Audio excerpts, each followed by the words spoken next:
Ernakulam ചോറ്റാനിക്കരയിൽ POCSO അതിജീവിത കൊല്ലപ്പെട്ട കേസിൽ പ്രതി അനൂപിനായി അന്വേഷണ സംഘം നാളെ കസ്റ്റഡി അപേക്ഷ നൽകും. 3 ദിവസത്തേക്കാവും ചോറ്റാനിക്കര ജുഡീഷ്യൽ മാജിസ്ട്രേറ്റ് കോടതിയിൽ അപേക്ഷ നൽകുക. ഇരുചക്ര വാഹനത്തിൽ അനൂപിനെ പെൺകുട്ടിയുടെ വീട്ടിലെത്തിച്ച സുഹൃത്തുക്കളുടെ മൊഴി പോലീസ് വീണ്ടും രേഖപ്പെടുത്തും. YS അഭിനന്ദ് തന്നെയാണ് ചേരുന്നത് കൊച്ചിയിൽ നിന്ന് വിവരങ്ങളുമായി. അപ്പോൾ ഈ കേസുമായി ബന്ധപ്പെട്ട് ഇനിയിപ്പോൾ കസ്റ്റഡിയിൽ വാങ്ങണം പ്രതി അനൂപിനെ. അത് ശേഷമായിരിക്കും കൃത്യമായ വിശദമായ ചോദ്യം ചെയ്യലേക്ക് നടക്കുക.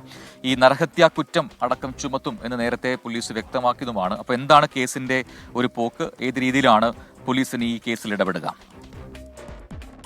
കഴിഞ്ഞ ദിവസമാണ് ആൺസുഹൃത്തിന്റെ ആക്രമണത്തിനിരയായ പെൺകുട്ടി കടവന്ത്ര മെഡിക്കൽ ട്രസ്റ്റ് ആശുപത്രിയിൽ ചികിത്സയിലിരിക്കെ മരിച്ചത്. അതിന് പിന്നാലെ പോസ്റ്റ്മോർട്ടം നടപടികൾ ഇന്നലെ കളമശ്ശേരി മെഡിക്കൽ കോളേജ് നടക്കുകയും പിന്നീട് സംസ്കാര ചടങ്ങുകളടക്കം ഇന്നലെ നടക്കുകയും ചെയ്യുന്നു. പോസ്റ്റ്മോർട്ടം റിപ്പോർട്ടിന്റെ അടിസ്ഥാനത്തിൽ കൂടുതൽ വകുപ്പുകൾ ചുമത്താനായിരുന്നു ചോറ്റാനിക്കര പോലീസിന്റെ നീക്കം. ചോറ്റാനിക്കര SHOയുടെ നേതൃത്വത്തിലുള്ള അന്വേഷണ സംഘമാണ് ഈ അന്വേഷണം നടത്തിക്കൊണ്ടിരുന്നത്. അതിന്റെ പോസ്റ്റ്മോർട്ടം റിപ്പോർട്ട് ഇന്നലെ വന്നു. ഷോൾ ഉൾപ്പെടെയുള്ള വലിയ ഷാൾ കഴുത്തിൽ കുരുക്കിയുള്ള പരിക്കാണ് ഉണ്ടായത്. അതാണ് മസ്തിഷ്ക മരണത്തിനടക്കം കാരണമായതെന്നാണ് പോസ്റ്റ്മോർട്ടം റിപ്പോർട്ടിൽ വ്യക്തമാക്കുന്നത്.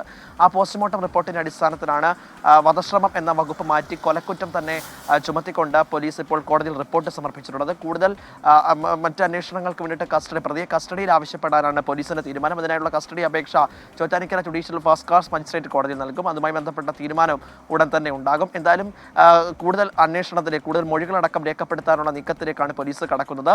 അതിനകത്ത് ഈ പ്രതിയായ അനൂപിനെ ഈ പെൺകുട്ടിയുടെ വീട്ടിലെത്തിച്ച 2 സുഹൃത്തുക്കൾ ഇരുചക്ര വാഹനത്തിലാണ് അവർ എത്തിച്ചത്. ആ ഇരുചക്ര വാഹനത്തിൽ എത്തിച്ച സുഹൃത്തുക്കളുടെ അടക്കം മൊഴി രേഖപ്പെടുത്തും. ഈ അമ്മയുമായി നിരന്തരം കലഹിച്ചിരുന്നു. ഈ ആൺസുഹൃത്തുമായുള്ള ബന്ധത്തിന്റെ പേരിൽ ഈ പെൺകുട്ടി നിരന്തരം കലഹിച്ചിരുന്നു. അതുകൊണ്ട് അമ്മയുടെ മൊഴി, രഹസ്യമൊഴി അടക്കം ഇനി ഒരിക്കൽ കൂടി രേഖപ്പെടുത്തുവാനും പോലീസ് ഒരു നീക്കം നടത്തുന്നുണ്ട്. എന്തായാലും അതിക്രൂരമായ ഒരു ആക്രമണത്തിനായിരുന്നു ഈ പെൺകുട്ടി ഇടയായത്. ആ പെൺകുട്ടി ഇടയായതിനെ തുടർന്ന് സമഗ്രമായ അന്വേഷണം ഇതിനോടകം തന്നെ നടത്തിയിരുന്നു. അതിൽ കൂടുതൽ നടപടികളിലേക്ക് കടക്കുകയാണ് പോലീസും കോടതിയും.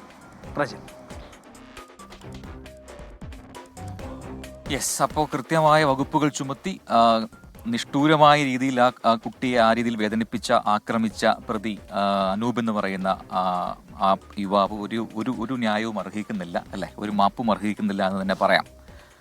സത്യം പറഞ്ഞ് ഇത്തരം വാർത്തകൾ വായിക്കുമ്പോൾ മനസ്സിന് വിഷമമുണ്ട്. നമ്മൾ യൂട്യൂബിലാണെങ്കിലും ഒരുപാട് ഈ വാർത്തകൾ വായിക്കുന്നതിൽ അവർക്ക് ദേഷ്യമുണ്ട്. പക്ഷേ നിങ്ങൾ പ്രേക്ഷകർക്ക് തന്നെ അറിയാമല്ലോ, നമ്മൾ ഈ വാർത്തകൾ അറിയിക്കണ്ടേ, അതിൻ്റെ അപ്ഡേറ്റ്സ്. കാരണം ഇവർക്ക് കടുത്ത ശിക്ഷ നൽകുക എന്നുള്ളത് മാത്രമാണ്, മാതൃകാപരമായ ശിക്ഷ.